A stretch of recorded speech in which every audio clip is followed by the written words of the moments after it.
સુરતમાં તાંત્રિક વિધિના નામે મહિલા સાથે દુષ્કર્મ આચરનાર શખ્સની ધરપકડ।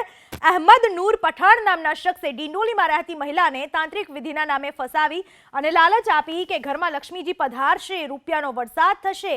એક અઠવાડિયા પહેલા અહેમદ નૂર પઠાણ મહિલાના ઘરે પહોંચ્યો અને તાંત્રિક વિધિના નામે તેની સાથે દુષ્કર્મ આચર્યું। જો કે મહિલાની ફરિયાદના આધારે અહેમદ નૂર પઠાણને દબોચી લેવાયો। આ બેને એ તાંત્રિકનો સંપર્ક કર્યો હતો અને તાંત્રિકે એમને અલગ એક રૂમમાં બોલાવ્યા હતા અને એવું જણાવ્યું હતું કે જો એ બેન સાથે મતલબ આ બંધ રૂમમાં જ આ વિધિ કરવાની છે અને આ વિધિ કર્યા બાદ એમના હાથમાં જે લક્ષ્મી છે એ ખૂબ જ વધી જશે અને એમના ઘરે લક્ષ્મીના દ્વાર ખુલી જશે।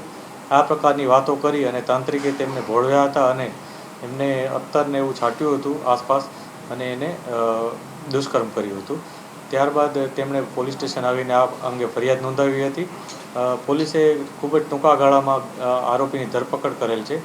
આરોપીનું નામ અહેમદ નૂર પઠાણ છે અને એ અત્યારે 56 વર્ષનો છે અને લિંબાયતનો રહેવાસી છે।